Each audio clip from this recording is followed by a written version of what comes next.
Right, I'm here with Ben Caplan. Ben, thanks for coming in today. Thanks so much. You performed for us. You performed 2 songs for us just now, and right away I have to say this: you did "Stranger" for us, and people started flocking in this building from all the different areas to watch you do it. And there's windows, so that means that the sound was actually going through the windows. So my first question is: I know that the live show is really important to you, and you know, have you ever had people have like a weird reaction at your show, or people that have come out and been like, "Oh my God, I didn't think it was going to be this loud or this intense"? Yeah, a few times. Things like just people telling me that you know, when they hear about an acoustic singer-songwriter kind of thing, they're not expecting a lot of energy being brought into the performance aspect of it. Yeah. So yeah, I've surprised a few people.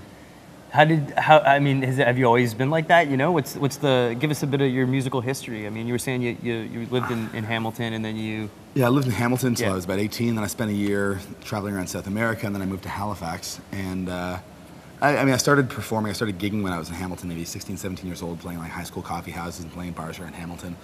And I think, you know, in the earlier years, I think I had the capacity to be loud, but I didn't have a sense for like nuance and dynamics. So I think a frequent criticism of my band from, it was just that it was like always at 10 without anything in the middle, and that was extremely boring and not very good music.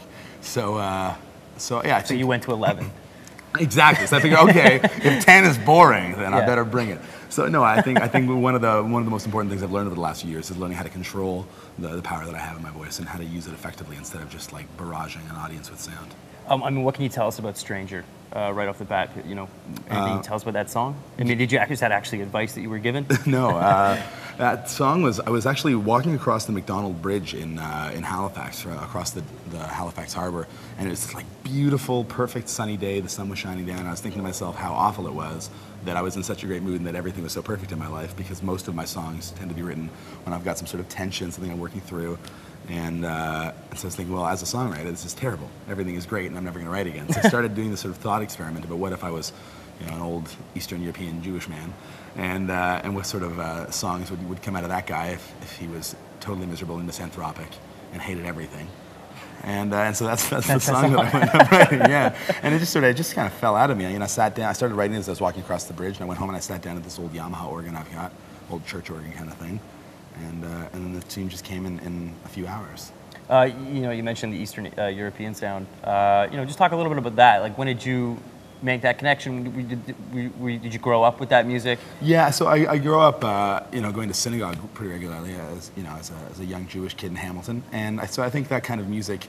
Did you like it back then? Because when I was a kid and I went to church, I hated that stuff. Well, like the thing, like it wasn't like there wasn't really a choir at my synagogue or anything like that. It was just sort of like little things from like sitting around a dinner table, little melodies that would creep in and stuff like that. So, you know, I think initially I wasn't really interested in that kind of music. It was just like this boring stuff. Yeah. But I had this kind of epiphany when I was traveling in Europe in 2007, I think, and I saw this Belgian like horn band performing in the street, and they were really sort of heavily klezmer inspired and using these sorts of melodies, and it kind of clicked something in my brain. I was like, wait a minute, this could actually be really, really cool stuff. And I think because I'd grown up with it, it became not difficult for me to express ideas in that idiom.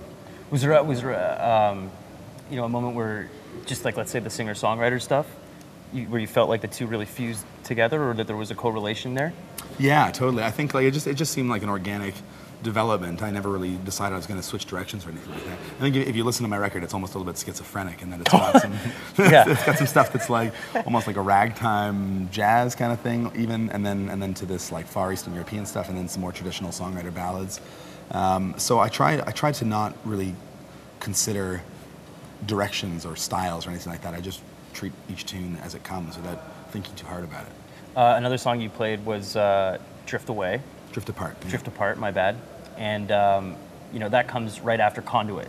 Mm-hmm. So talking about that schizophrenia, I mean, you go from a song like that to a song like that. You know, what can you tell us about that song? About Drift Apart? Well, Drift or Apart. both, I guess. If you want to go Conduit, Drift Apart. Yeah, I mean, Conduit is a tune that I wrote while I was actually in the middle of watching a Bob Dylan documentary.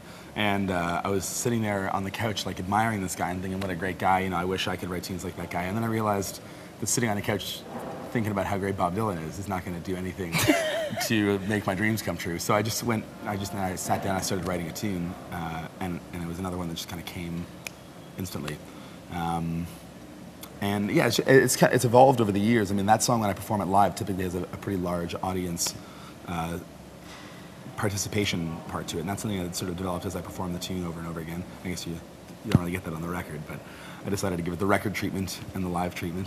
And then, yeah, Drift Apart is a tune that, yeah, it's probably the most personal song on the record. It's just some stuff I went through. I think it's, the kind of thing that a lot of people go through, yeah. Yeah. Are you okay putting that stuff out there to the public? You know what? It felt really weird singing that song in public the first few times, and you were the most honest artist to date so far, because most people were like, yeah, no problem. I have no problem doing that. But no, it was hard.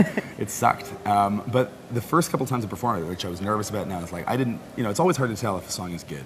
You like it or whatever, but who's to say that somebody else is going to hear it and think it's crap, and then you take that opinion into consideration. So new songs are always a little bit hard for me, but that one in particular, because it was so honest and difficult to sing about. But a couple of people came up to me in the immediate aftermath after I had performed it a few times, just telling me that the song had brought them to tears, that it had really meant something to them. So I realized, okay, so there's something of value in sharing this, and I think it's something that people have gone through and can relate to. And so, once I got a sense that it wasn't just a purely personal experience, but that it had a relationship with other people as well. Yeah, so once I began to get that sense about it, then it felt less like daunting? My experience and more like a universal thing that I was talking about. Is is it hard to revisit that place every day? It was. Yeah. I think I've gotten past it. But I think... because were you not having a great day, let's say, and then you have to go play that song and you'd be like, crap. Yeah, so that was a thing for a while. I gotta play that song and I'd be kind of bummed afterwards. I think it's like anything, it gets easier with repetition. And then, now it's like I've learned to kind of access that stuff when I'm in the song and then let it go when the song is done. With the repetition, though, I guess comes another side, I guess, of playing music for a living. Are you sick of any songs? Have you hit that wall yet? I think in rehearsals, because I work with a lot of different musicians when I'm touring around. It's not often that I can bring my band with me. Yeah, you hang out with casual smokers. Exactly. Which means you're a chain smoker. So here I am out in the streets chain smoking, and these passersby are coming through my band asking to bum smokes. And, so in rehearsals, it can be really pretty boring and exhausting. Yeah. Because I had so many rehearsals with these tunes. I've played them so many times. The number of times I listened to them, getting the record ready and playing with different mixes and the mastering stage. So yeah, I've heard these songs a lot. But then when I'm on stage, all that stuff goes away because I kind of slip away into a trance, and it's just me and the audience and the songs, and I'm not really thinking or conscious. It's just sort of happening. And so then I actually get a huge kick out of it. I really enjoy it. Cool. What are you listening to these days? What's on the record player? I just downloaded some John Zorn onto my iPhone, and he's a guy that I've had a big musical crush on for a long time, but I've never actually owned any of his records, only through YouTube, because who buys music these days, right? Yeah. But I finally bit the bullet and bought one of his records, and so I've been listening to John Zorn non-stop, especially his Bar Kochba Masada project. Other than that, I've been on tour with Charlotte Cornfield the last few weeks, and I can't stop listening to her. You were saying her album, off camera, you were saying. Yeah, it's so good. And I guess now that I've heard her play the songs every night for the last 3 weeks, it'll probably be easier for me to start listening to another record. Repetition. That's a really good record. It's called Two Horses. Other than that, I don't know, Bruce Peninsula. I just re-downloaded the Hylozoists, I hadn't listened to in a long time. Mauricio Coyne's band from Toronto. They're great.